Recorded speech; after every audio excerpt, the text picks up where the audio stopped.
Hey guys, tonight we drift back in time, not to castles or battlefields, but to a place where the land itself floats. Imagine the moon hanging low over a vast mirror of water, its reflection shivering each time a canoe glides across the lake's surface. You're aboard one now, quietly slicing through the mist of Lake Texcoco, the great basin that once cradled the Aztec capital of Tenochtitlan. The paddle dips. A soft splash echoes. Then silence again. A heron watches you from a jagged stump jutting from the water, feathers fluffed against the morning chill. On either side of your canoe, long, narrow strips of land, lush, green, and improbably tidy, stretch out like sleepy garden beds waiting to be admired. You're not just here for the scenery, though. You're about to become an Aztec gardener. But spoiler alert, this isn't your average backyard job. These people managed to grow food not on land, but on water. Floating, anchored gardens that fed an empire. No pressure. You probably wouldn't last a day trying to maintain one of these if we're being honest. Between the thigh-deep mud, the bugs, the occasional duck invasion, and the intense sun, it's all more extreme sport than relaxing nature stroll. But tonight, luckily, you just get to float through it all with dry socks and a warm blanket. So, before you get comfortable, take a moment to like the video and subscribe, but only if you genuinely enjoy what I do here. And let me know in the comments where you're listening from and what time it is there. I always love seeing how far this sleepy little channel can drift. Now dim the lights, maybe turn on a fan for that soft background hum, and let's ease into tonight's journey together. You dip your paddle again. The water is smooth, opaque. The city of Tenochtitlan sits behind you, a sparkling island with temples poking above the rooftops like they're reaching for the stars. It's still early. Vendors aren't yet calling, warriors aren't yet shouting. Just the occasional bark of a distant dog and the creak of wood against water. Ahead lies the farmland. But not just any farmland. This is the floating kind, engineered by people who looked at a swamp and saw a supermarket. You're nearing the first chinampa now. Long and narrow, maybe 30 feet wide and 100 feet long, it hugs the lake's surface like a giant water lily made of soil and reeds. A farmer waves from a canoe nearby, balancing a sack of beans with the poise of a circus performer and the calm of someone who does this before breakfast. The air smells of damp earth, sweet maize, and just a hint of fish? Probably. That's part of the fertilizer after all. And no, you don't want to know what else they used. Actually, yes you do, but we'll save that for a later section.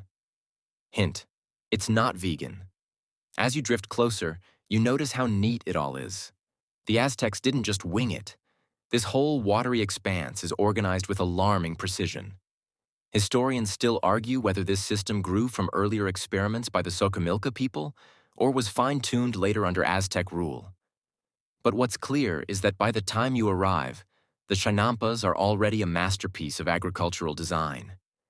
Here they grow maize, beans, squash, the holy trinity of Mesoamerican diets. There are also chilies, tomatoes, amaranth, and marigolds. Marigolds? You ask. Yep. Flowers weren't just for ceremonies. They repelled pests and made the farms look vaguely Instagrammable centuries before hashtags existed.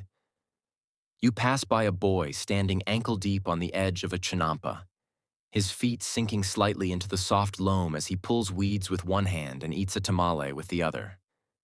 He gives you a sleepy nod. You nod back like you're a local. Totally normal to float past kids doing farm work in the fog. One of the more curious things about these farms is how alive they feel.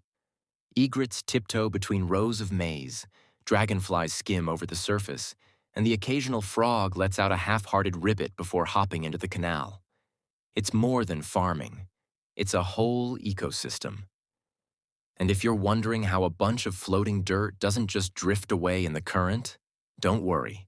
We'll get to that in a few sections. Spoiler. Trees are involved. Very polite, very hard-working trees. For now, let's just take in the stillness.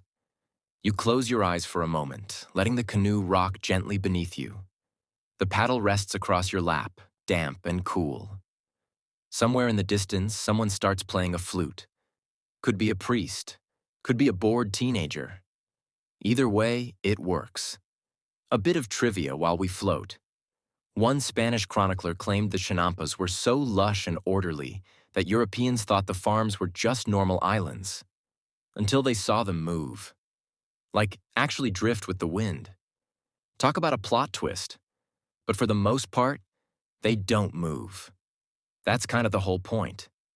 You'll learn why soon. For now, the farmer from earlier has finished unloading his beans and paddles up beside you. He speaks in calm, unhurried tones, explaining how they rotate crops to avoid exhausting the soil. And get this, they use lake mud dredged from the canal floor as a natural fertilizer. That's right. When your soil needs nutrients, you just reach down and scoop up some sludge. Delicious. As he speaks, the morning fog begins to lift, revealing dozens, maybe hundreds, of similar plots stretching into the distance like a jigsaw puzzle made of greenery. It's hard to believe all of this was engineered by hand, without metal tools, using nothing but patience, knowledge passed through generations, and a very relaxed sense of urgency. So here you are, gently bobbing between the gardens of a floating city, surrounded by whispering reeds and the occasional snoring duck. Not bad for your first shift as an Aztec gardener. You smile, stretch, and let your fingers trail in the water. The real work hasn't even started yet. You slide your canoe past another row of chinampas, and now the scale of the problem and the brilliance of the solution starts to sink in. Land is a luxury here, and you begin to understand just how weirdly ambitious this floating empire was. Imagine founding your capital city in the middle of a lake. Not next to it. In it. That's what the Mexica people, those we now call the Aztecs, did when they settled on a cluster of islands in Lake Texcoco around the 14th century. And you, paddling through the watery veins of that same decision, now get to see the consequences. Solid ground was limited. Population, growing, crops, needed. So what do? You don't drain the lake. You don't move inland. No, you look at the marshy, soggy edges of your island and say, what if we just make land? And you do, but not with concrete and cranes. You use mud, reeds, labor, willpower, and more mud. You're about to try your hand at it, and fair warning, it's going to get messy. Not metaphorically. Actually, physically messy. The canoe nudges up to a long, wet strip of composting reeds tied together with twisted vines. A farmer beckons you off the boat, and as you step onto the half-formed platform, your foot sinks with an audible squelch. You are now ankle-deep in what is technically agriculture, but feels more like warm pudding that smells faintly of algae and ambition. Welcome to Protoland. It starts simply enough. First, they chose the shallow edges of the lake, places where the water wasn't too deep to work with. These were the muddy, reedy margins where even the ducks walked with caution. Then they'd drive stakes, yes, literal wooden poles, into the lakebed to mark out a rectangular frame. This would be the skeleton of a chinampa. The frame was then packed with layers, reeds, grasses, lake muck, old vegetation, and whatever organic debris you could scrounge up. Rinse, repeat. Over time, the platform grew thicker and heavier until it was firm enough to walk on. Sort of. Historians still argue whether the earliest chinampas were meant to float or just rise above the swamp. Some say they were buoyant at first, like agricultural rafts. Others believe they were always semi-permanent islands, rooted into the lakebed and reinforced over time. Either way, it's clear these weren't just rafts with radishes. They were a whole farming system that turned swamp water into supper. You shovel a heap of black, sticky muck onto the pile with a handmade wooden spade. It's heavier than it looks, and wetter than you'd like. The farmer beside you hums as he works, occasionally swatting a mosquito without breaking rhythm. He has a woven basket at his feet filled with dried fish bones, ground up obsidian dust, and crushed shells. An odd mix that serves as both fertilizer and mild intimidation tactic, apparently. As the layers build up, the land starts to take shape. Flat, elongated, soft at first, but slowly hardening under the sun. It'll take weeks of work before this plot can support serious crops, but you already see the potential. There's something oddly satisfying about creating land where there wasn't any, like cosmic cheating, but with compost. Occasionally, a canal worker poles past with a load of lakeweed or bundled reeds. Everyone here works in rhythm. You don't hear shouting or barking of orders, just the rhythmic splat of mud and the creak of boats sliding through the water. It's a system, not a scramble. And the beauty of it is this. Chinampas didn't just exist in nature. They improved it. These plots filtered lake water, provided habitats for birds and insects, and stabilized the marsh. Chinampas made the ecosystem richer even as they fed thousands. Try saying that about your local supermarket parking lot. As you squat down to adjust a layer of reeds, a thought floats into your head, uninvited but persistent. What happens when it rains too much? Fair question. The Chinampas were designed with canals between them not only for transport, but to regulate water flow. Excess rain? It's channeled away. Dry spell? The water's right there, seeping in from below. Built-in irrigation, no hoses required. Still, this wasn't an easy life. Farmers had to constantly maintain their plots, dredge mud, reinforce edges, and fight off invasive plants. The reward? A harvest every 60 to 90 days. That's right, 3 to 4 harvests a year. Take that, tomatoes in your windowsill. You're starting to see why this system fed an empire. When the Spanish arrived in the early 1500s, Tenochtitlan supported somewhere between 200,000 and 300,000 people. That's more than most European cities at the time. And they weren't importing grain. They were growing it on water, using ancient engineering and a lot of leg day. The farmer taps your shoulder and hands you a bowl of tlaxcali, simple maize tortillas, still warm. He points at the plot you're building and grins. You've earned your lunch, apparently. You sit on the edge of the canoe, feet dangling just above the murky water, and take a bite. It's good. Earthy, hearty, slightly chewy, tastes like hard work and sediment. As you chew, you glance across the field of chinampas stretching into the horizon. Some are still in early stages, just frames of sticks and reeds. Others are full-grown, flush with squash vines and maize stalks towering over the farmers. The transformation from water to fertile land is not quick, but it is steady and deeply clever. You lay back in the boat, full and slightly muddy, and let the quiet wash over you. Somewhere behind you, the city waits. But here, in this patchwork of floating fields, time moves slower. You can almost forget that the lake once threatened to swallow this place whole. Almost. You wake to the soft knock of a paddle on wood. Another boat glides past, this one heaped with bright green bundles of amaranth and what looks like morning-harvested squash blossoms.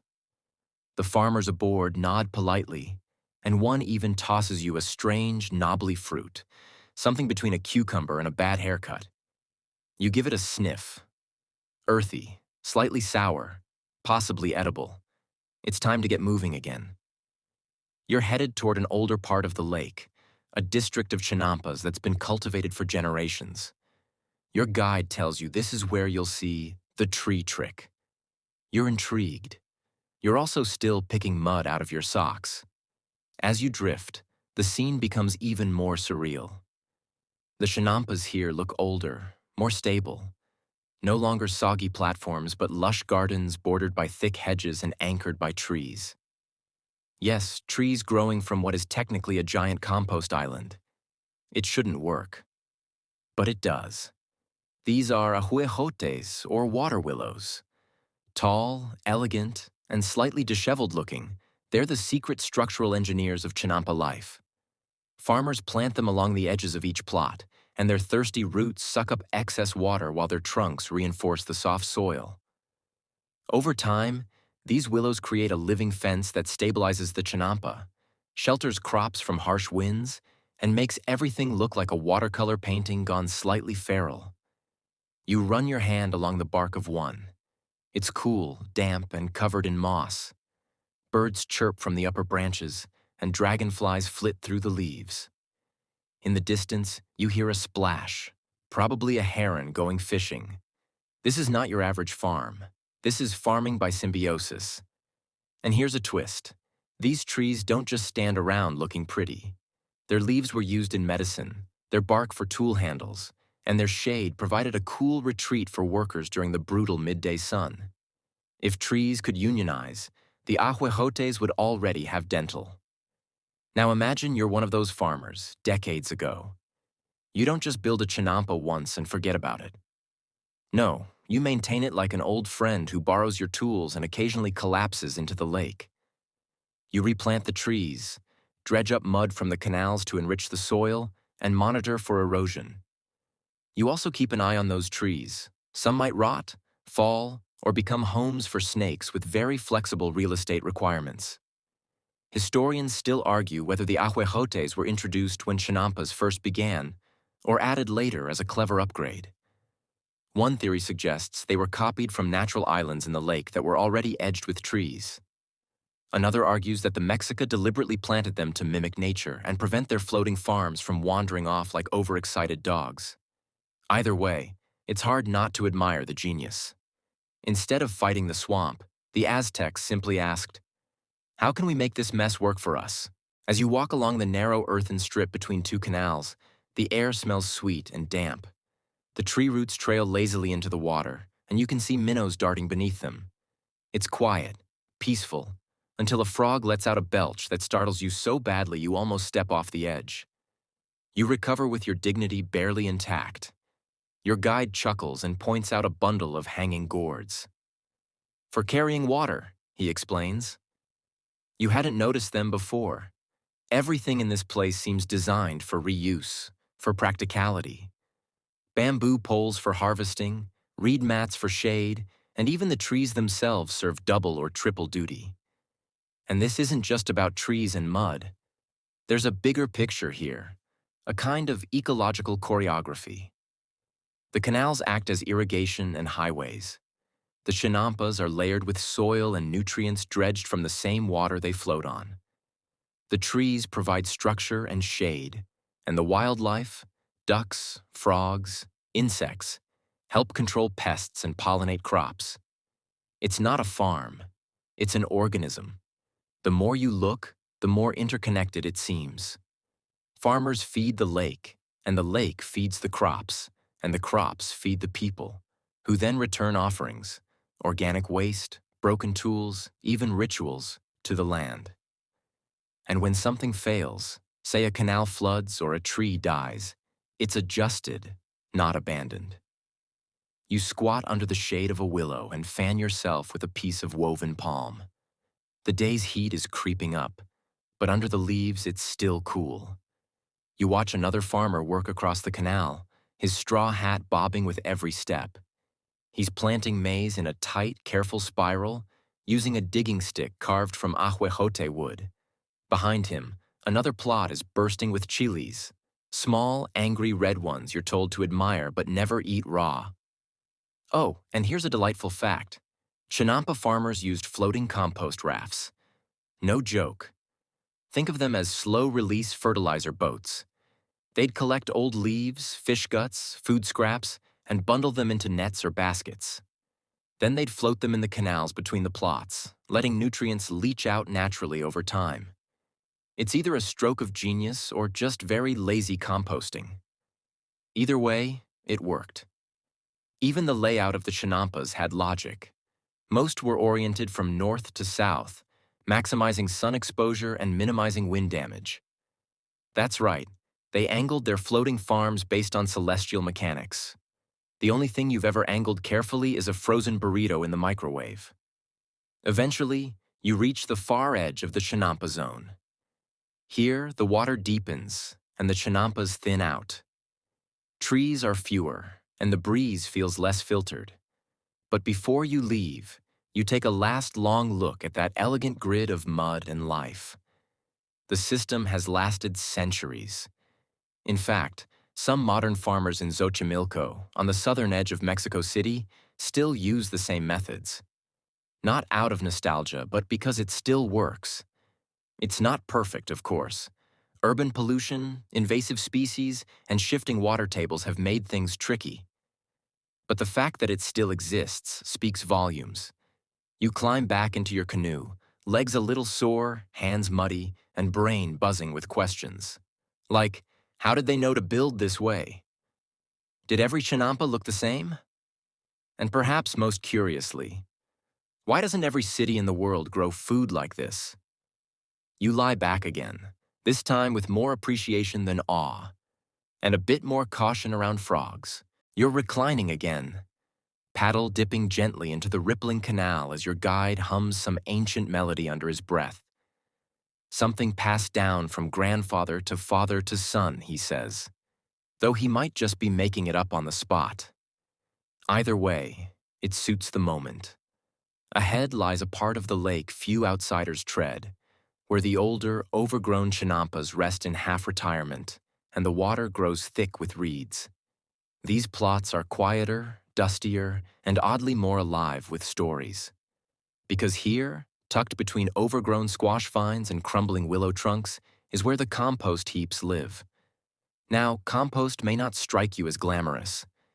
It's not gold, or pyramids, or massive obsidian temples. But make no mistake, this is where the real magic of chinampas begins. Because without compost, you're just building floating carpets of mud and wishing for the best. The Aztecs, and earlier cultures like the Xochimilco, were champions of dirt alchemy. They took what others saw as waste and spun it into black gold. Dead leaves? In? Human and animal waste? Absolutely in. Fish heads, ground bones, discarded maize husks? You bet. If it was biodegradable, it found its way into the chinampa system. Honestly, if you tossed your lost socks into the canal, they'd probably sprout potatoes. And it wasn't random. There was a method. Layering lake mud with organic refuse in a structured sandwich of decomposition. Imagine building a lasagna where the cheese is rotting corn cobs and the noodles are slimy lake sediment. Gross? Absolutely. Effective? Unbelievably. You crouch next to one of these nutrient-packed layers. The scent is, well, earthy. Like old tea, moss, and a hint of somebody forgot to take out the trash in 1421. Still, it doesn't smell rotten. Just rich. You touch the soil. It's warm, damp, and impossibly soft. The kind of dirt your houseplants dream about. And here's something you wouldn't expect. Chinampa farmers used human waste as fertilizer, but they didn't just toss it around like over-enthusiastic toddlers with glitter. No, they processed it first, sometimes drying it, sometimes mixing it with charcoal or ash, occasionally letting it ferment in floating compost rafts. You haven't truly lived until you've considered the phrase fermented night soil. Historians still argue whether every chinampa used this human-ure system or if it was reserved for plots near temples or noble estates. Some sources suggest religious officials oversaw the collection and distribution of waste, basically an elite ancient sanitation crew. If true, that makes the priests of Tenochtitlan not only spiritual leaders, but also compost kings. A career path you probably didn't see coming. As you walk the narrow edges of a plot under restoration, your guide points out a shallow pit lined with stone. That's where they used to dry waste, he says, matter-of-factly. You blink, suddenly feeling very glad that you packed snacks and not a full picnic. But there's an elegance to it all. In a world where modern cities ship trash hundreds of miles away, the Aztecs kept everything circular. Waste became fertility. Fertility became crops. Crops became food. And food, well, eventually found its way back to the compost heap. It's the cycle of life, but with a bit more squish. One particularly delightful detail? The Aztecs often added ashes from their cooking fires to the compost, along with ground bones and crushed shells. These alkaline materials helped balance the acidity of the organic matter, acting as a kind of ancient soil pH buffer. You're officially jealous. Your herb garden back home cries at the sight of supermarket potting mix, and here these people were, managing advanced soil chemistry with a bonfire and a pile of fish guts. Oh, and then there's the tlazoli, a Nahuatl word that roughly means filth or discarded matter. But it also carried spiritual weight. Tlazoli wasn't just trash, it was matter in transition, something out of place waiting to be transformed. The goddess Tlazolteotl even presided over filth and purification. So compost wasn't just farming. It was sacred, a daily act of cosmic housekeeping. You kneel near a chinampa edge where a worker, centuries ago, might have stood, ankle-deep in mud, carefully stirring in the remains of last week's harvest feast. You imagine the texture of corn husks mixing with lakeweed, the gentle slosh of water licking the sides of the plot, and the low buzz of flies scouting the buffet. Suddenly, something splashes beside you. A fish? A turtle? You lean too far and nearly tip headfirst into the canal. Your guide chuckles and offers you a hand. The lake likes to keep things interesting, he says, brushing reed fluff from your shoulder. As you regain your balance, you notice clusters of aquatic plants drifting beside the chinampas. Duckweed, water hyacinths, and thick tangles of tulle. These weren't just lake decorations. Farmers used them too, sometimes piling them onto compost heaps or turning them into bedding, mats, even makeshift insulation. Every green scrap had a second life. At this point, your senses are overloaded. Everything smells of damp earth, crushed greenery, and the faint tang of lake minerals. You've got compost under your fingernails and dirt on your socks, and yet somehow you feel calmer than you have in days. Here, under the shade of water willows, surrounded by mud and mystery, the Chinampa isn't just a plot of land, it's a philosophy, a way of seeing the world not as something to conquer, but as a living system to nourish and be nourished by. Even the gross bits, especially the gross bits. You close your eyes for a moment. Birds call lazily from the trees. Somewhere, a dog barks and then gives up halfway. The soft swish of a paddle echoes in the background, rhythmic as a lullaby. The compost warms the soil feeds the seeds, and the seeds grow into something miraculous. Again and again and again. The canoe glides forward, lazy now, nudged along more by the current than the paddle. The water has gone glassy again, reflecting back willows, clouds, and your increasingly sun-drowsy face. You stretch, limbs creaking, and then prop yourself up as your guide points toward the distance, toward a set of chinampas bristling with strange geometric frames. These, he says with a hint of pride, are the raised beds.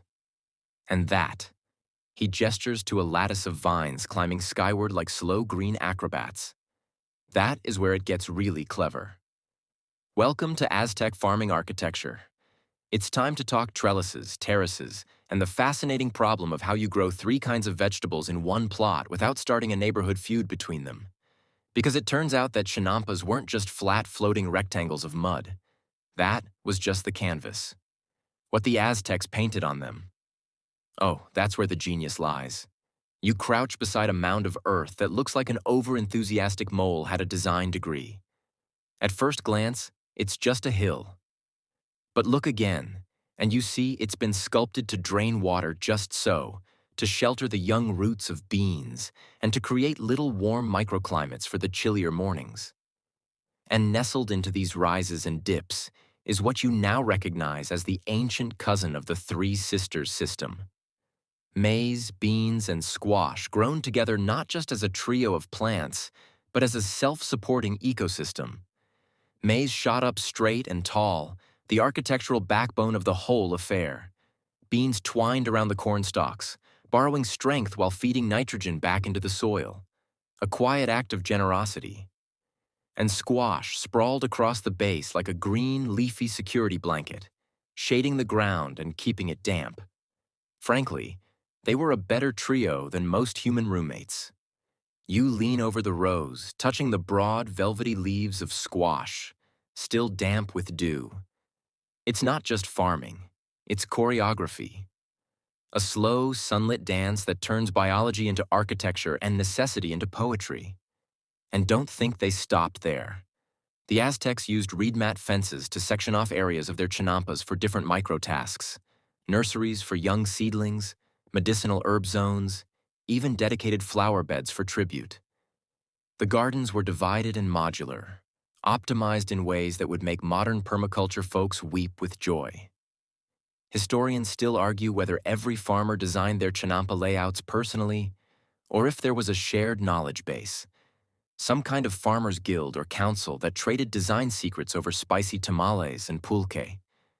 Some evidence suggests communal plots, where neighbors worked in cooperation rather than competition. Honestly, the idea of an Aztec neighborhood garden club is a vibe you're fully here for. One detail you don't expect? They planted in spirals, too. Not everywhere, but sometimes, especially for medicinal plants. The spiral helped control runoff and maximize growing surface in a compact space. And maybe, just maybe, it symbolized the cycle of life, death, and regrowth. Or maybe someone just thought it looked cool. You'd have done the same. You pass a plot where an old, bark-stripped tree trunk has been split in half lengthwise and turned into a planter. Your guide grins. Some people recycle yogurt cups. We recycle trees. And honestly, he's not wrong. Further along, you spot elevated wooden racks, metlatl, used for drying chili peppers, maize, or sometimes even fish. The heat of the day rises and bakes whatever's laid out like a solar oven. Not a bad way to store a snack. It also deters the ducks, who you now realize are absolutely everywhere. Charming, feathery garden thieves. And here's something wonderfully ridiculous. Some chinampa farmers trained certain plants to grow sideways. Horizontal squash vines were gently redirected around the edge of the plot, away from the main root areas, maximizing surface area and keeping walkways clear. You can picture the farmer, arms folded, staring at his plot like a medieval Tetris board. If I just shift the beans left 2 feet, you're reminded again that this wasn't just subsistence farming. This was performance. Every inch of the chinampa was in use. Upward, downward, sideways, and sometimes underwater. Aquatic crops like acasil, a tiny freshwater crayfish, and edible lakeweed, spirulina basically, were harvested alongside corn and chiles. Imagine your grocery list: corn tortillas, amaranth seeds, fermented agave nectar, and a fresh bunch of lake algae. Organic and locally sourced? Of course. Always. Your guide gestures to another part of the plot where long, narrow furrows channel water gently between beds, allowing for precise irrigation. No flooding, no drought. Just steady, sippable water delivered by gravity and patience. And best of all, no pumps, no electricity, no apps with push notifications that you ignored until your basil died. Just sun, mud, and a little math. Then there's the ahuejote trees, the tall, spindly guardians of the chinampas. Their roots help anchor the plots, but their trunks serve as climbing posts, windbreaks, and living fence posts all in one. One older farmer apparently used his favorite ahuejote to hang wind chimes made from maize husks. Not functional, just pretty. And that matters too. The breeze carries the scent of warm earth and wet leaves. Somewhere, a farmer calls out to another, trading jokes or news or just a reminder to water the herbs before dusk. A canoe slides by, loaded with crates of blooming marigolds destined for temple steps. Children laugh in the distance, probably getting scolded for stomping on seedlings again. And you're knee-deep in a slow-motion miracle, watching a civilization turn limited land into layered abundance. No towering steel scaffolds, no chemical fertilizers, just hands, dirt, and time. Somewhere in the modern world, a rooftop garden is trying very hard to do what these people mastered centuries ago on a lakebed. You lie back on the cool wooden slats of the canoe, arms behind your head, imagining how many thousands of harvests have passed quietly over these waters. The leaves flutter like whispers. The vines stretch lazily toward the sun, and the floating fields, always anchored, always changing, drift just a little in the breeze. You wake, or maybe you never really slept, just slipped into that floaty kind of calm, as the canoe bumps gently against a patch of reeds. Your guide doesn't seem alarmed. He hops off, motioning for you to follow. Your sandals squish into the soft, earthy edge of a chinampa, and you're surprised at how solid it feels beneath your feet. Firm, but springy. Like walking across a sponge that's had centuries to think about stability. Time to meet the farmers, your guide says. And just like that, you're stepping into a quiet world of slow motion. A man scraping moss from a paddle with the precision of a surgeon. A child tying stalks of amaranth with bright green reed fiber cord. A woman crouched low to the earth, her wide-brimmed tilmatli hat casting a shadow over rows of tiny, whispering plants. You notice something right away. Everyone's doing something slightly different, but somehow it all flows together. No shouting, no micromanaging, just gentle, constant movement, like a symphony without a conductor. Aztec chinampa farmers were more than just growers. They were logisticians, biologists, and landscape artists rolled into one. You duck beneath a trellis where gourds hang like sleepy lanterns and watch as two farmers swap baskets of seedling starts without saying a word. They've done this 1,000 times, maybe more. And this wasn't just a hobby. It was a full-time lifestyle, a calling, a necessity wrapped in rhythm.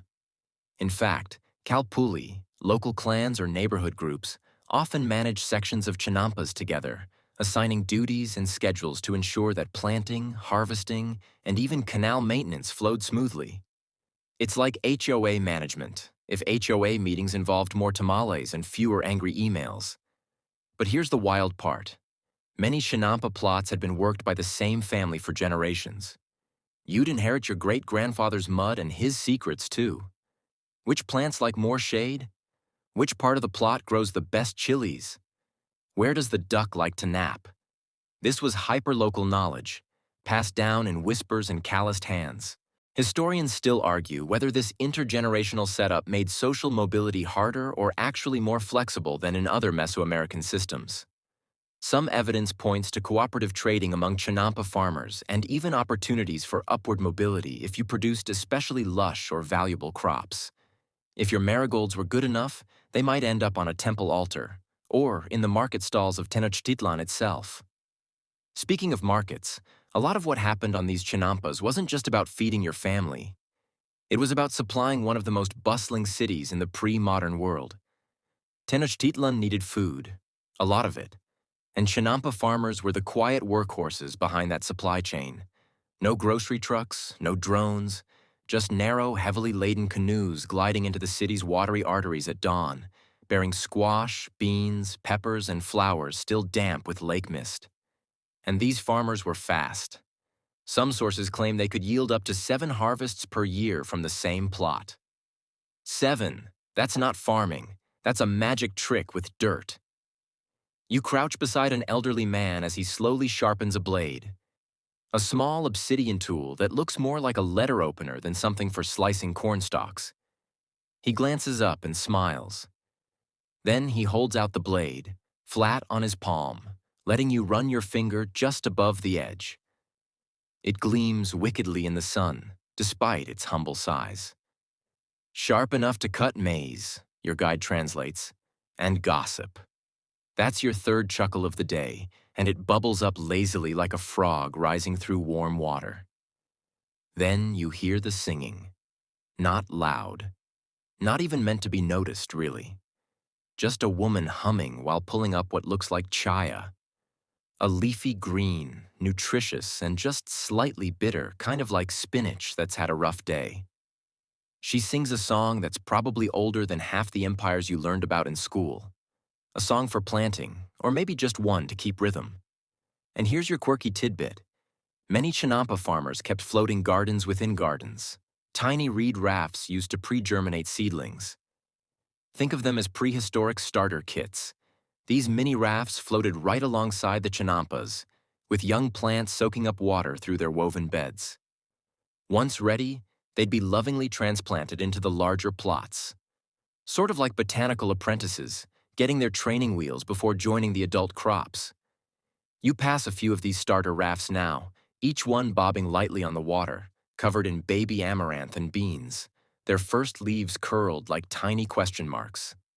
Overhead, a chachalaca bird lets out a startled squawk. It startles you, too. Your guide laughs and gestures for you to look up. A family of birds is nested in one of the tall ahuejote trees. He explains how the farmers don't mind the birds, even when they steal a little seed. As long as they pay rent in song, he jokes. The sun has shifted overhead now, bathing the entire Chinampa in warm gold. And in this light, you notice something else. The dirt. It's black, inky, rich, fragrant. This is tlali, the thick lakebed soil that gives Chinampa agriculture its heart. It holds moisture like a sponge and feeds the roots like an overindulgent grandparent. And it never seems to run out. You pass a mound where someone has just turned over a spadeful, and the smell is pure life. Wet, earthy, almost sweet. You want to bottle it. Eau de Aztec Garden, a cologne that says, I care about compost. The rhythm of the farm continues around you. A splash here, a rustle there, the creak of a wooden bucket being hauled across a raft. Everything moves slowly, but nothing is still. You feel it in your bones, the deep, rhythmic heartbeat of a system that has no room for rush but makes time for everything. And even in this quiet agrarian bubble, you're reminded that these weren't passive farmers. They were part of a deeply religious, complex society. The planting of crops was often accompanied by rituals. Corn wasn't just food, it was sacred. Some farmers whispered prayers over the seeds before pushing them into the soil. Some tied red cords around young stalks for protection, and others just winked at the sky and said, do your best. You step back into the canoe, not ready to leave, but knowing there's still more to see. The farmers wave you off without stopping their work. You wave back, awkward and grateful. And as the boat drifts away, you turn to glance at the Chinampa again. This floating world of plants and people, humming gently along the edge of civilization. The canoe glides along the narrow canal, slipping through reeds and lily pads like a dream, weaving its way deeper into your subconscious. You lean back, the sunlight dappled through overhanging branches, and listen to the soft trickle of water lapping against the hull. Ahead, you spot another farmer, but this one isn't planting. He's kneeling on a raft that looks different, not made of earth and grass like a Chinampa, but of bundled reeds tied tightly together. You squint. He's building a new one, your guide murmurs, building an island. You blink slowly, letting that thought settle. You're watching someone build an actual island, by hand. No bulldozers, no cement mixers, no noise but the soft shuck-shuck of reeds brushing each other. This is the secret to the Chinampa's success. They were never static. These weren't fixed pieces of land. They were growing, evolving, multiplying. The Aztecs didn't just farm the landscape. They reshaped it, sculpted it, added to it with the calm, patient stubbornness of nature itself. The process starts, your guide explains, with tool reeds, abundant, strong, and naturally buoyant. Farmers bundled them into long mats and anchored them with wooden stakes driven into the shallow lakebed. Then came the layering. Mud dredged from the lake, silt, compost, and even fish remains. Each new layer pressed the structure closer to permanence. Over time, they planted ahuejote trees along the edges, the same willow-like giants you saw earlier. Their roots intertwined through the mat and into the lakebed, acting as natural rebar. Within a few years, the island would stop floating entirely, fused into the lake's bones like a green exhale frozen in time. You watch as the builder pats down a layer of mud with his hands, completely unfazed by the muck smeared up to his elbows. His face is serene, almost meditative. And honestly, you kind of get it. There's something deeply comforting about coaxing land from water, something that hums in your chest like a lullaby in a language you don't remember learning. And here's a quirky twist. The Aztecs didn't just build chinampas for crops. Some were designed just for flowers. Whole floating gardens of nothing but color. Marigolds, dahlias, and wild herbs drifting through the canals like sleepy parade floats. It wasn't just practical, it was beautiful. That blend of utility and aesthetic? So Aztec. Historians still debate whether these flower-only plots served purely ceremonial functions, or if they were sold at the Tlatelolco market as luxury items for wealthier citizens and temple decorators. Either way, the effect was undeniable. You picture a priest floating into town with a canoe full of sun-bright blossoms, petals trailing behind like a fragrant wake. Your guide steers you close to one of these blooming rafts. The scent hits you first. Sweet and sharp, almost fizzy. A farmer is tying up bundles of blossoms with strips of dyed bark. You notice her hands are stained yellow at the fingertips, like someone who's been painting with pollen. She waves at you lazily, then returns to her work, completely unbothered by your gawking. You float past another raft that's mid-transformation. Half bare reed, half lush garden. The middle section is being layered with something odd. That's tilazoli, your guide says. Organic waste, kitchen scraps, even human waste sometimes. Recycled. You blink. Even? He nods, eyes twinkling. Aztec compost, not for the faint of nose. And honestly, you respect the hustle. It's kind of genius, really. Waste wasn't waste, it was fuel. And in a city as massive as Tenochtitlan, where land was limited and people were plentiful, every scrap of nutrient counted. If it fed a worm, and that worm fed a plant, and that plant fed a family, then yes, even your bathroom breaks had a place in the cycle. There's something quietly radical about that. A culture where you're never really done giving, even after dinner. The canoe turns again, and this time, you find yourself floating alongside a plot that's being repaired. One man is patching a breach in the edge with fresh sod, while another drags a woven basket filled with... Wait, is that more lake muck? Turns out, constant maintenance was part of the gig. Chinampas required care.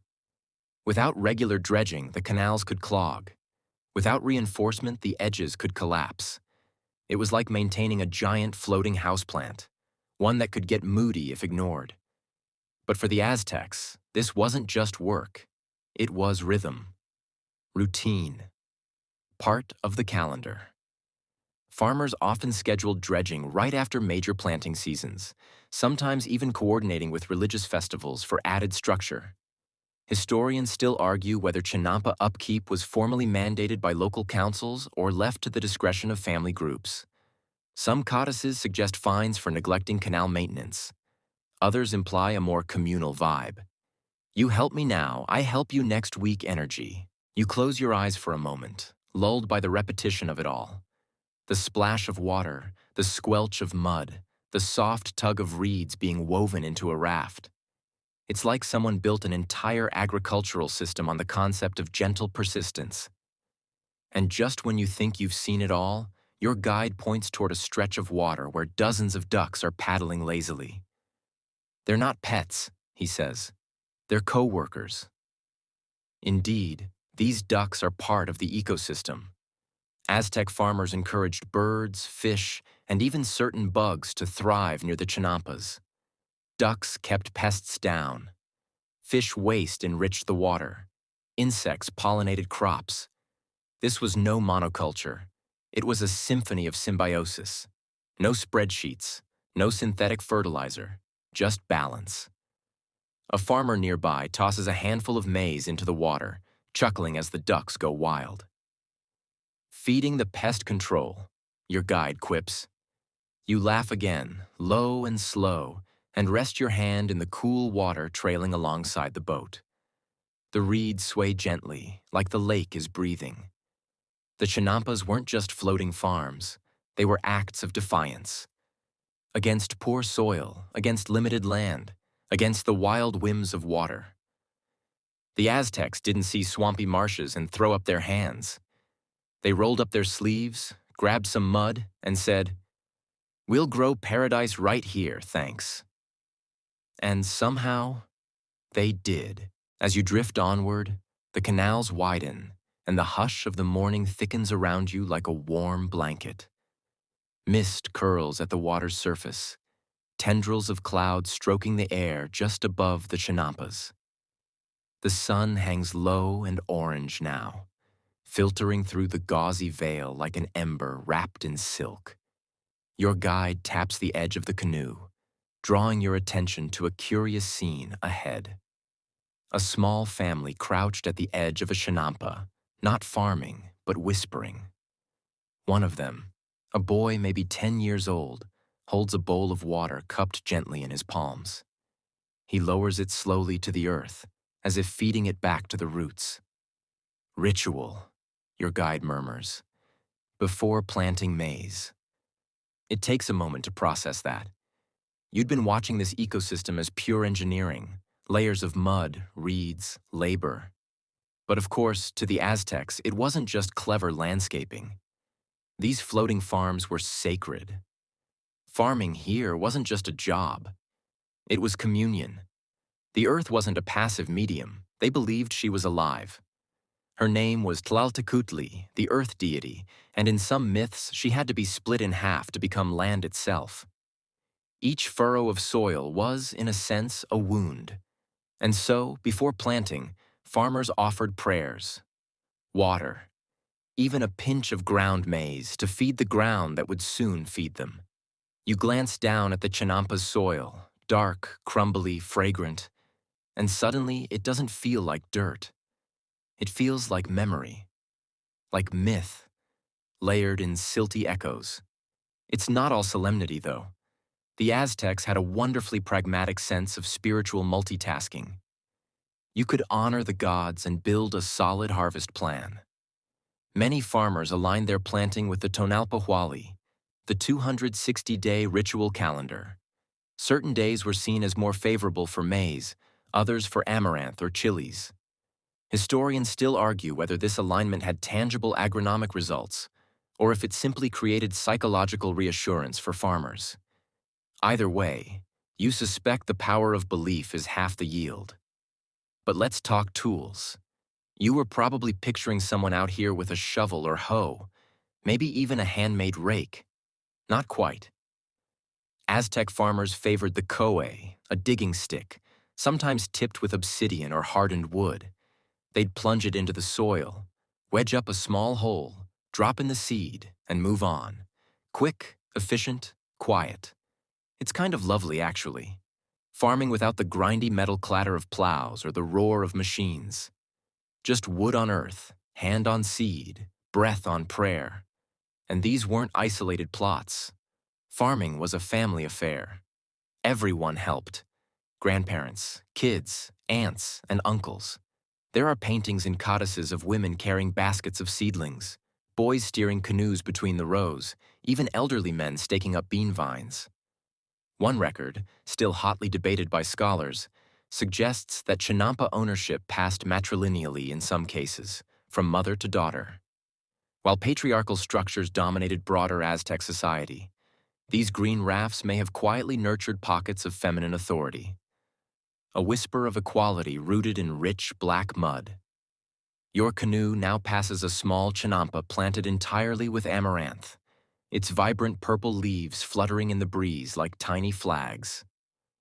The Aztecs called it huautli, and they used it not just for food, but also in religious rituals. On feast days, priests would mold a dough made from amaranth and honey into the shapes of gods, which they'd bless and then ceremonially consume. It was like a divine snack. You chuckle softly. Holy granola bars. Blessed protein bites. Nearby, another chinampa brims with chilies, hundreds of them, ripening from green to orange to red. You imagine the farmer harvesting them at dawn, drying them in the sun, maybe smoking a few over a slow fire, then selling them in the bustling market. Or better yet, bringing them home for a rich mole sauce. The air grows sharper as you pass through a narrow causeway, and suddenly the city is in view again. The causeways of Tenochtitlan rise like stone ribs out of the lake, pulsing with morning traffic. Canoes glide past stacked high with maize, squash, baskets of herbs. Everything the Chinampas grew, flowing inward to feed the city. It's a reminder, these farms weren't remote. They were tightly integrated into the urban web. Some estimates suggest the Chinampa system fed up to 200,000 people at its peak, which, considering this is the 15th century, is kind of mind-blowing. But here's the real kicker. Chinampas could produce multiple harvests per year. Some plots were so fertile and well-maintained they yielded 7 crops annually. That's not a typo. 7. Take that, modern monoculture. Historians still debate whether this frequency was sustainable across the entire region or limited to certain well-managed plots. But even conservatively, the yield per square meter was astonishing. It's why the Chinampas have been called the most productive agricultural system ever created without fossil fuels. And honestly, that tracks. This isn't just farming. This is eco-poetry. The canoe rounds one final bend, revealing a cluster of birds perched on a driftwood snag. Herons, egrets, even a few coots waddling between water lilies. You realize, the Aztecs didn't just build for themselves, they built for the whole lake. Everything here hums in balance. You feel it in your body, that sleepy, steady rhythm of coexistence. A floating city, floating farms, floating time. You lean your head back, lulled by the creak of the canoe and the low murmur of water birds in the reeds. It feels like the lake itself is whispering to you now, speaking in soft ripples and warm gusts. And maybe it is. You're starting to lose track of how long you've been drifting. Minutes and hours feel like soft petals folding in on themselves. The sunlight is gentler now, slanting off the lake in lazy golden beams. It glints off the water like scattered coins, offerings left by a sun god in a particularly generous mood. Your guide taps the edge of the canoe again, but this time with a note of mischief. Want to see the real reason the city never ran out of fresh vegetables? You raise an eyebrow. You've just spent hours admiring the astonishing productivity of Chinampas.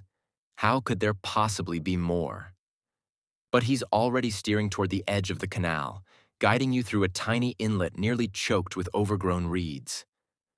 The water narrows, and for a moment, it feels like squeezing through a tunnel of green. Then it opens into a small, almost secretive lagoon. Tucked into the far side, half hidden behind a clump of willows, is a low hut made from woven reeds and branches. Outside, a man squats beside what looks like a bundle of freshly pulled lettuce. Next to him is a small charcoal brazier. Smoke curls upward in lazy spirals. He's boiling something. You've stumbled into one of the many floating gardens within gardens. Private chinampas maintained by individual families, almost like backyard plots. These weren't part of the massive state-run system, but they kept the city awash in variety. Lettuce, mint, herbs, chilies, even edible flowers like cempasúchil, the marigold you might know from Dia de los Muertos. You watch the man reach into the water beside his platform, haul up a small net, and shake out a few wriggling fish. Acasil, tiny freshwater crayfish once abundant in Lake Texcoco. They're about the size of a thumb, reddish and gleaming. He tosses them straight into the pot with a satisfied grunt. And there it is, dinner, grown and caught from the same square of earth water. You might expect that with such hyper-local food production, the Aztecs had a dull or repetitive diet. But no, these were people who believed variety wasn't just the spice of life, it was spiritual. Dull meals were considered almost disrespectful.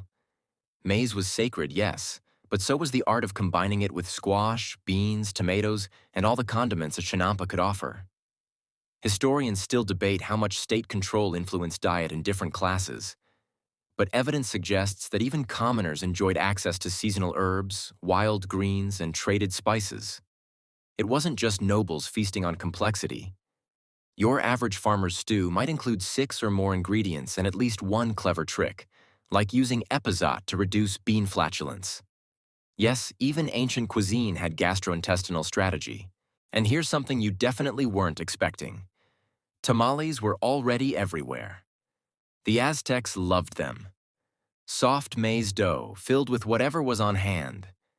Amaranth, mushrooms, chilies, beans, wrapped in corn husks and steamed right on the chinampa hearth. There are surviving Nahuatl poems that mention tamales with what can only be described as suspicious sensuality. You smirk. The ancient world had priorities. Another canoe glides past you now, this one steered by a boy no older than 12. He's got a basket full of squash blossoms and a sleepy-eyed dog curled in the bow.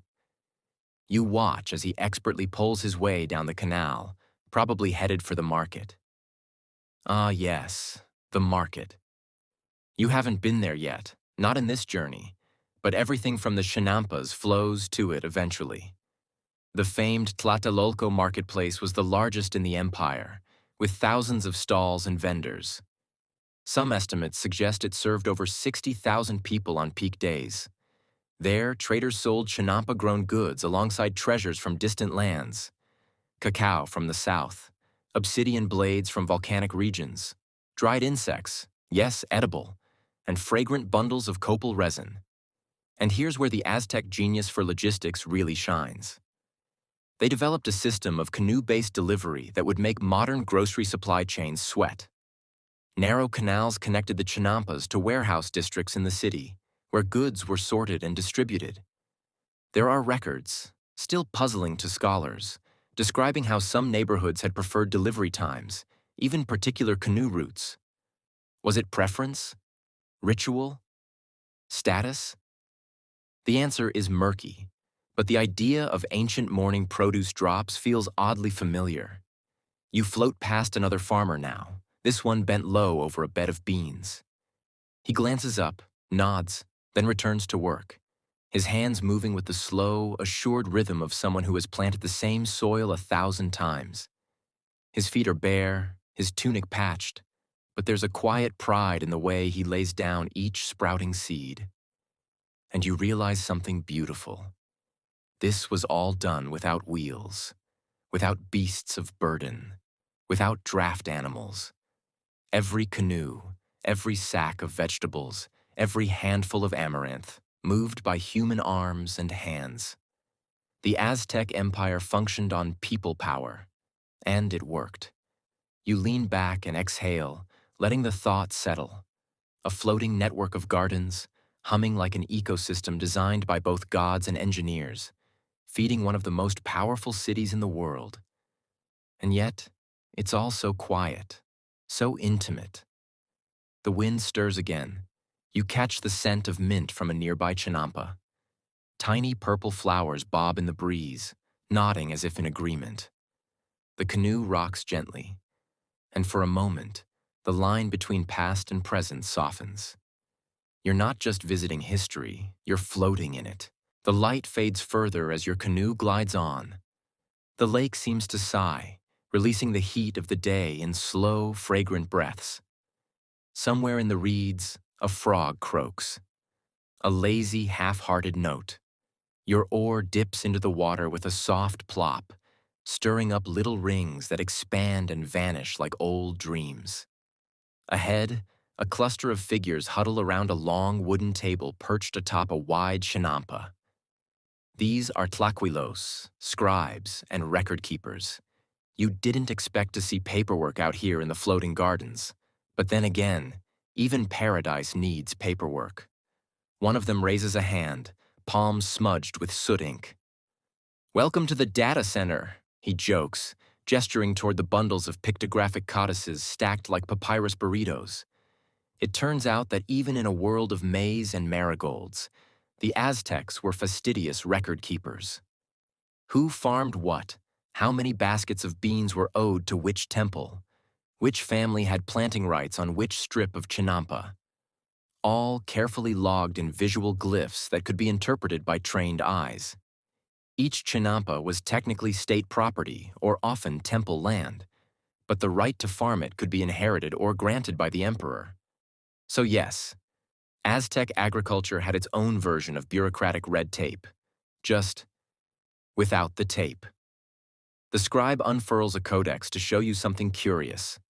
An entry with a smiling frog, 3 dots, and a maize stalk. It's not exactly Google Sheets, but it gets the job done. Historians still argue whether these glyphs were read phonetically or semantically. Was the frog a sound or a symbol? Was the maize literal or part of a pun? It's like trying to decode emojis from 500 years ago. You chuckle. But this wasn't just administrative fluff. These records were crucial in maintaining the delicate balance of an empire built on floating plots and human muscle. Overassign too many plots to one family and their neighbor might starve. Miss a tribute deadline? That's a polite invitation for a tax collector to show up with a club. And the collectors weren't just bureaucrats. They were often armed. You imagine some poor farmer being scolded for under-delivering squash while nervously offering a few extra chilies as apology? Paperwork, even then, had its own kind of teeth. Your guide points toward a nearby hut with a small shrine outside. That one's for Chicomecoatl, he says quietly, the maize goddess. She gets her own chinampa. The shrine is modest. A carved wooden idol, bundles of dried maize, a little obsidian knife laid respectfully at her feet. Offerings of food and flowers surround her, not as showpieces but as sincere gestures. Farmers here knew that without divine cooperation, even the best soil couldn't save them from a poor harvest. And this introduces you to the invisible half of chinampa life, ritual. Each planting season began with ceremony. The first maize seed wasn't just dropped, it was gifted. A whispered prayer accompanied it. Sometimes a few drops of pulque, a fermented agave drink, were poured into the soil, not to water it, but to please the gods. Did it work? That's the wrong question. The ritual was the work. There's a fringe theory, dismissed by some but beloved by others, that Aztec farmers played music to their plants. Flute songs, soft drums, even reed whistles mimicking birdsong.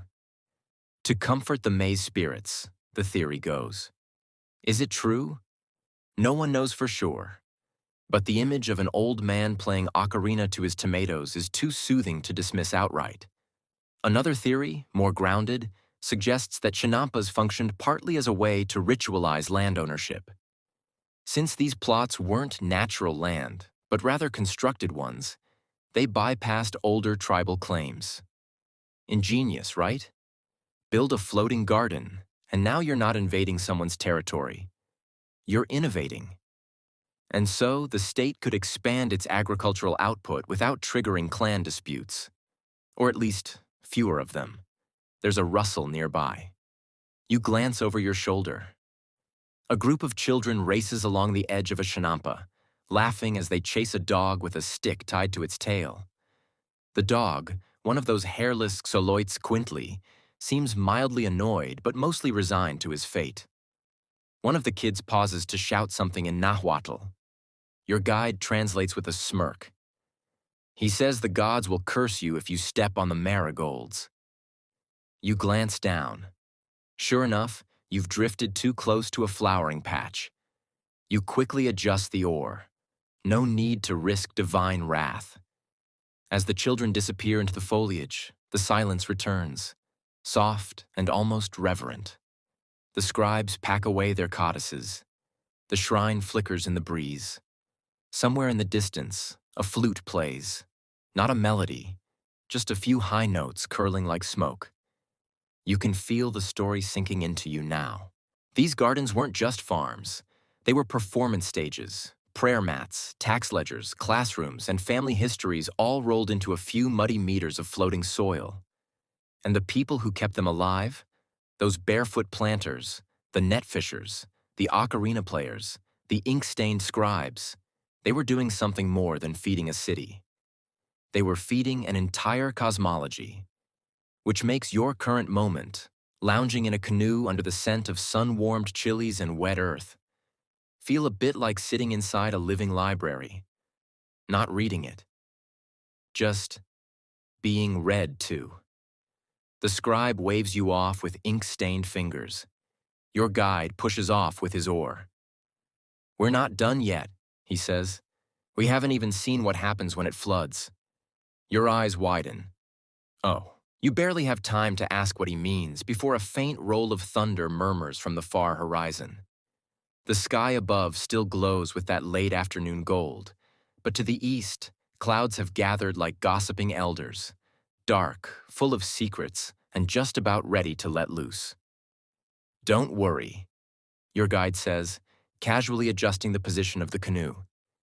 "It's not flood season yet, but let's talk about what happens when it is." You glide toward a broader channel now, one lined not with gardens, but with stone markers, like ancient water meters. Along the bank, a few older men in straw hats lean against poles stuck into the mud. They aren't fishing, they're watching. Water level readers.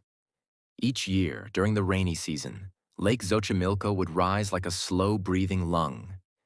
If it rose too high, chinampas could be submerged, crops drowned, livelihoods ruined. But if it didn't rise enough, canals dried, fish died, and the whole hydraulic ballet fell apart. The Aztecs didn't just hope for balance, they engineered it. You arrive at the edge of what looks like a raised embankment. But this, your guide says with a quiet pride, is a albaradon, a dike. A massive earth and stone barrier that separated fresh water from brackish, shallower water in parts of the lake. Think of it as ancient Mexico City's answer to a water filter and flood control system, all rolled into one. Historians still debate whether these dikes were always successful. Some say they worked too well, others say they required near-constant repair. The truth probably lies somewhere in between, heroic effort interrupted by human limits and the occasional monsoon tantrum. But one thing's clear. When floods did come, they weren't entirely unexpected. The Aztecs built spillways, dug emergency canals, and kept boats ready year-round.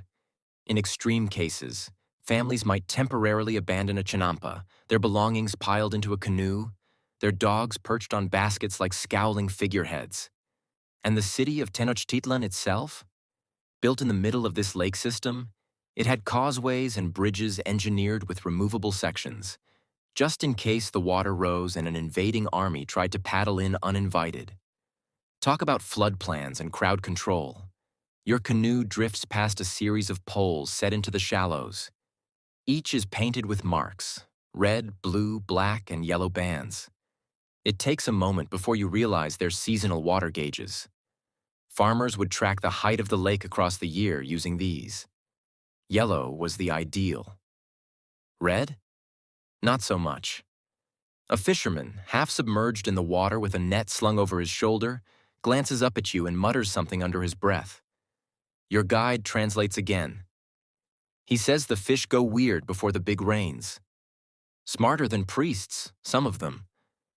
Maybe a joke, maybe not. And when the floods finally came, there was a kind of choreography to it all. Boats became the new legs. Children paddled to school. Crops that hadn't yet been harvested might be picked from canoes, their roots just peeking above the brimming water. And when the floods overstayed their welcome, mud had to be dredged, walls rebuilt, and dikes patched with woven mats and determination. There's a popular legend, unconfirmed, but too poetic to ignore, that in the worst flood years, maize offerings were floated on little rafts down the canals, like edible candles to appease the storm spirits. If true, you imagine dozens of tortillas drifting slowly into the gray dawn while the city whispered prayers. Your guide lets the canoe drift, and the silence between the raindrops. Yes, they've started now, just barely tapping, becomes its own soundscape. You pull your cloak tighter. Or at least you imagine you do. Because now you feel what it meant to live on water. Everything's soft, shifting. A garden not on land, but in the lake of the lake. A house that might rock gently when you sleep. A life where even the disasters have routines. And when the waters receded, when the rains passed and the clouds wandered off like sulking toddlers, the rebuilding began. Mud scraped off the walkways, debris lifted from the roots, and the planting rhythm resumed. It always resumed. Because in the Valley of Mexico, where the gods lived in clouds and the people built farms on liquid, nothing was ever truly solid. But everything was stable. Your canoe glides beside another shrine, this one half submerged. A basket of flowers floats lazily at its base. The air smells of wet marigolds and earth. Sweet, slightly musky, deeply alive. A child waves from a nearby hut, standing ankle-deep in water and clearly delighted by it. You wave back, heart caught in your throat for a second, but you don't know why. Maybe it's the way life flows on here. How even the floods are folded into the rhythm. How nature and human stubbornness keep waltzing through centuries of rain and mud and maze. And there's something deeply, irrationally calming about that. You blink slowly. Water trickles down a leaf. The fish leap. Somewhere, a dog sneezes. This is how they survived, your guide murmurs, and how they knew they'd keep surviving. You nod, but you're already drifting again. Not just on the water, but in your mind. The morning after the rains, the sky breaks into that brilliant, washed blue hue that makes every leaf look reborn. You awaken, or rather, drift, to the gentle sloshing of water against the Chinampa's sides. The fields have not drowned. They float, just as they always do. And today, it's time to feed the beds. No, not with fertilizer. Not in the way you might imagine back home, with bags from a store. Here, the Aztec gardener reaches for something older, smellier, and infinitely more clever. The rich, dark sediment dredged from the bottom of the canals known as limo. And perhaps, depending on the season, a little help from the local duck population. You trail behind your host as he steps onto a narrow wooden plank laid across two beds. With a long pole, he begins scooping the thick muck from the canal and spreading it over the Chinampa's surface like jam on a toast that could swallow your entire living room. It's strangely satisfying to watch. Slow, methodical, a rhythm you could fall asleep to. And possibly already are. The logic here is beautiful in its simplicity. By feeding the crops with the same nutrients the lake gives up willingly, the Aztecs closed a perfect loop. The plants grow, their leftovers return to the lake feeds the plants again. Nothing wasted, nothing forgotten. Historians still argue whether this method made Aztec agriculture more productive per acre than modern industrial farms. Some say yes, especially in terms of sustainability. Others argue that labor intensity made it unscalable. But here, standing barefoot in rich black mud, scale feels irrelevant. What matters is that it worked. It fed millions. As the farmer spreads limo onto the plot, he tells you about the ducks. Ducks, particularly a local species called the Pochteca teal, loved the Chinampas. They'd wander up from the water, pecking at insects, leaving behind their own generous contributions. A walking pest control and fertilizing unit in one slightly rude bird. The gardeners encouraged them. Some would whistle in specific ways to summon them, like feathered colleagues clocking in for work. You imagine a squad of ducks waddling through rows of amaranth, grumbling about overtime. The visual is both absurd and deeply calming. Of course, not everything on the Chinampa is edible. Some plants were there just to enrich the soil. You spot patches of milpa, a Mesoamerican companion planting system. Maize, beans, and squash, each supporting the others. The maize grows tall and acts as a stalk for the beans. The beans fix nitrogen into the soil, and the squash spreads low, blocking weeds. It's farming as friendship. And then, tucked near the corners, are the cempasúchil, marigolds. Their scent deters insects, but their color, that brilliant, fiery orange, that's for the gods. You remember their petals were used to lead spirits home during the Day of the Dead, a breadcrumb trail of brightness in the underworld. Here they grow between the rows, half practical, half prayer. A few steps farther and you see clay jars sunken into the earth. These are alas, porous pots that slowly release water into the soil, ensuring the roots stay damp even during dry spells. A fringe detail, but one that shows the Aztecs were not content with floating gardens. They wanted thriving ones. Every method, every trick, every duck helped push these tiny plots into extraordinary productivity. The gardener motions for you to taste a stalk of something. It's crunchy, slightly peppery. Quilites, he says, wild greens, a staple of the diet and completely overlooked by modern menus. These, he tells you, grow without much fuss. They're what you plant when you're feeding both a family and the priesthood and the merchant class, all while dodging crocodiles and Spanish ambition. Later, as he unrolls a simple mat under a fig tree on the edge of the plot, you notice another loop. Some of the uneaten plant matter, fallen leaves, and food scraps are tucked into a small composting area. Nothing flashy, just another quiet system of balance. Even garden waste becomes future growth. He pours you a cup of atole, a warm maize drink with hints of vanilla and cinnamon. You sip. It tastes like mud, sun, and comfort, an earthy lullaby. Looking out at the orderly chaos of these gardens, you start to understand something unspoken. This isn't just agriculture, it's philosophy. It's a belief in cycles, in reciprocity, in the idea that the land gives back if you don't push too hard. Some Aztec records even mention that certain fields were allowed to rest, not because of science, but because the land was considered alive, with moods and needs of its own. To farm was to have a relationship. To coax, not to conquer, and it hits you gently. All this, the dredging, the ducks, the dirt under fingernails, is what kept the empire alive. Not just pyramids, not just warriors or priests or tribute systems, but this. Men and women in straw hats, ankle-deep in mud, whispering to marigolds and shoveling silt. A dragonfly lands on the rim of your cup, its wings twitching with the rhythm of the breeze. You don't move. Because in this moment, under a lazy sun, sipping maize brew in a floating field built by human hands and duck feet, the world feels steady, like it's always going to float. The air carries the scent of crushed herbs and wet wood as you step aboard the canoe again. The day is sliding into its golden hour, when the sunlight dapples through willows, casting shimmering patterns over the chinampas and canals. The lake is glassy, its surface so still you feel guilty disturbing it with your paddle.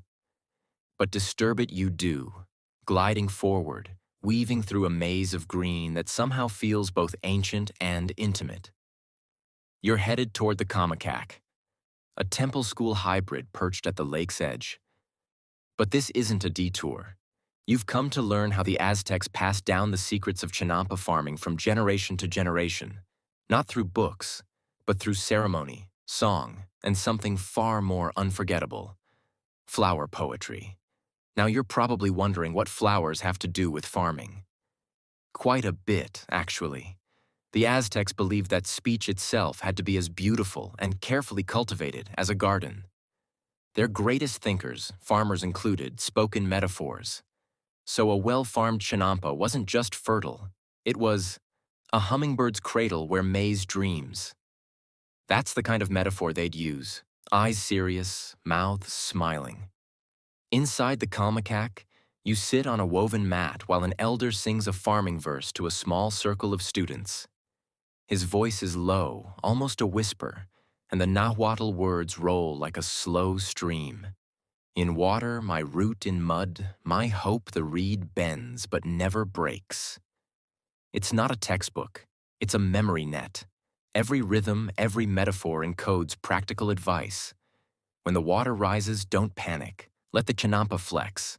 When the soil dries, the root remembers. You nod along, not just because it's calming, which it is, but because somehow this poetic approach sticks better than any spreadsheet ever could. Historians still argue whether the Kamakac trained only nobles or if skilled commoners could attend too. Some sources hint that particularly adept farmers, those who innovated or brought especially abundant yields, were honored with poetic titles. Flower of the Lake, one was called. You like to imagine that came with a feathered hat and unlimited atole refills. Outside, a mural tells the story of Chicomecoatl, the maize goddess. Her eyes are calm. Her arms cradle ears of corn like children. The mural's background is filled with stylized chinampas, squared, floating, eternal. Below her feet, glyphs of water, fish, and what might be ducks. Probably ducks. They're everywhere. You wander through a corridor where instruments hang from the walls. Clay flutes, rattles, drums made of stretched agave skin. These weren't just for celebrations. They accompanied planting rituals. According to the priest educators, corn should hear music as it grows. It deserves it. So every new moon, drummers would row through the gardens playing rhythms for seedlings. Soft ones. Syncopated ones. Some scholars say these were coordinated to align with the calendar, the Tonalpohualli, so the crops felt in sync with the heavens. Is it science? Is it spiritual bookkeeping? You decide it's both, and that your basil back home might benefit from lullabies. And here's a twist. This sacred knowledge wasn't locked away in temples. Market vendors, mothers, boatmen, everyone absorbed bits of it. Even the songs the children sang while chasing frogs through the reeds were coded lessons. One famous lullaby ends with a warning to not plant during Huey Tazostli, the dry season, or your corn will turn to dust and shame your grandmother. Charming. Also highly effective. In the courtyard, you see symbols etched into clay tablets. Pictographs of crops, raindrops, moons. These were early calendars, or perhaps farmers' almanacs. Scholars still debate whether they were mnemonic aids or actual scheduling tools. Either way, the Aztecs clearly thought farming wasn't just manual labor. It was sacred geometry, ritual mapped onto mud. Back on your mat, the elder presents something you didn't expect: a riddle. Apparently, these were common teaching tools. He says it slowly in Nahuatl, then translates, I am not a fish, but I swim. I do not speak, but I feed cities. What am I? You smile. It's a chinampa, obviously. But you let the younger student answer. They do, grinning with the smug satisfaction only a 12-year-old can manage. And you realize, watching them, that the real genius of this system wasn't just in the floating fields or nutrient cycles or duck diplomacy. It was in the way the knowledge endured. Because while tools can break and papers burn, a song will carry across water. A metaphor can anchor itself in a mind. And even centuries later, with wind whispering through the reeds and marigold petals skimming across your canoe's prow, that knowledge still finds you. You step outside just as twilight begins to descend, turning the lake to molten obsidian. The chants from the Kalmakak drift behind you, softening into ambient echoes. In the distance, a young girl scatters petals across a narrow canal, whispering something to the water.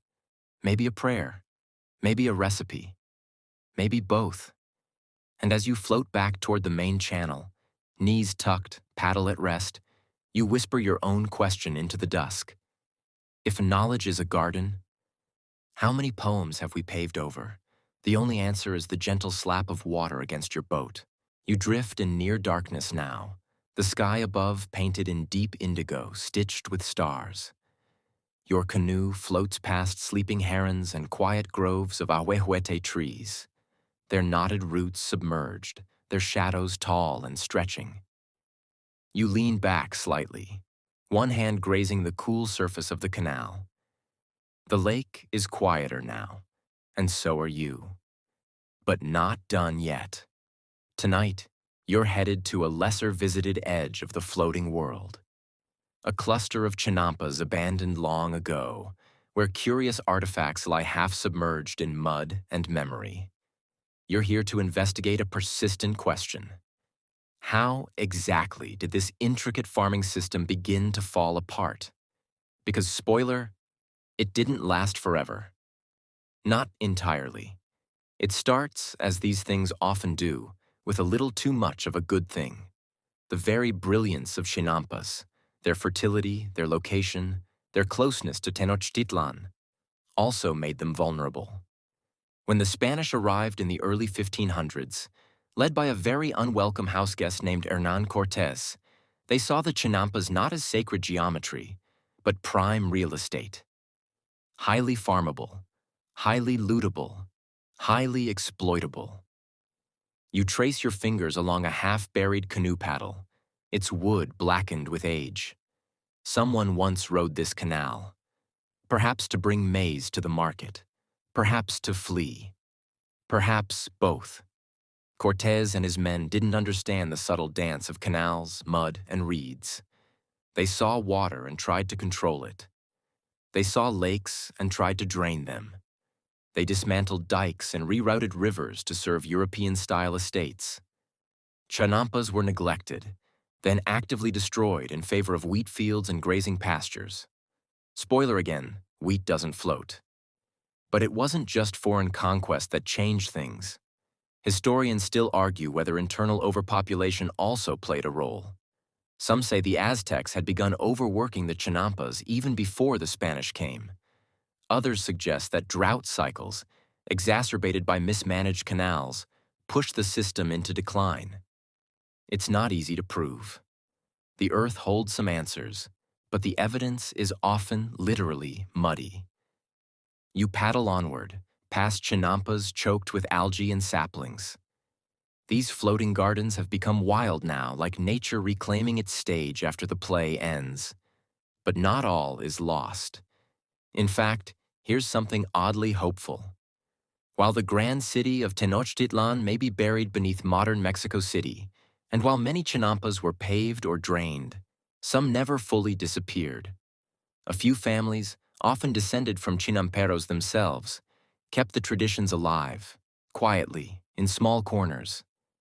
They passed on the techniques, the rhythms, the rituals. And in the 20th century, a strange thing happened. Scientists and urban planners realized this primitive system might be the future. Ecologists were stunned at how sustainable Chinampa agriculture actually was. Zero chemical inputs, closed-loop cycles, integrated pest control using ducks, fish, and even spiders. The floating gardens were almost absurdly productive per acre, even by modern standards. Urban farmers now study them as potential solutions to climate resilience. Hydroponics before hydroponics was cool. You smile at this full-circle moment. The thing that was almost lost is now being studied for how to survive the coming century. Floating gardens may yet rise again, just perhaps not exactly where they started. In a sleepy inlet, your canoe bumps gently against a log, really more of a floating tree carcass. Something glints underneath. You reach down and, after a moment of muddy fishing, pull up a broken clay mask. It's a bit eerie. One eye is missing, but the cheekbones are high, proud. A farmer? A performer? Maybe someone who was both. You set it carefully back in the water. Somehow, it belongs there. The owl calls return. Two short hoots, like punctuation marks. A reminder that you're not alone out here. That even among forgotten things, life moves on. You glide past a Chinampa where someone has tried to plant again. There are small squash vines, early shoots of maize, and, surprise, rows of marigolds. The classic orange kind used in Dia de los Muertos altars. Even now, the flowers nod in the breeze like sleepy priests. This renewal isn't widespread, but it's real. In parts of Xochimilco, Chinampa farming has become both a cultural revival and a practical livelihood again. Tours offer hands-on planting. Chefs forage heirloom ingredients from canoe decks. And while historians still argue about whether these gardens today are authentic or hybrid, the point may not be purity. It may be persistence. A soft drizzle begins, just enough to make ripples on the canal and smudge the stars in the water. You pull your hood up and smile. Even now, even here, the system works. The water nourishes, the plants reach upward, and the mud holds steady. Not bad for a method born from a few sticks in a lake. And in a final poetic twist, ecologists are now studying whether future versions of chinampas can help reduce urban flooding. In a world where rising seas threaten so much land, the idea of farming on water, rather than fighting it, suddenly seems, well, less boring history and more like prophecy. So you float on, past ghost farms and reborn plots, past the echo of songs once sung to seedlings, past the footprints of empires, both built and broken. You float not toward an ending, but a reawakening. Your paddle rests now on your lap. The canal narrows. Crickets take over the airwaves. And the chinampas, proud and stubborn, stretch beside you, rooted not in permanence, but in memory. The water around you is still, not empty, just composed. Like an old friend who's learned to listen more than speak. You glide without effort now. Your canoe barely ruffles the algae bloom clinging to the surface. The air smells of wet earth, flowering reeds, and the faintest trace of smoke from a distant cooking fire. Maybe tamales, maybe just your imagination. This is the part of the story where things start to fade, not in meaning, but in motion.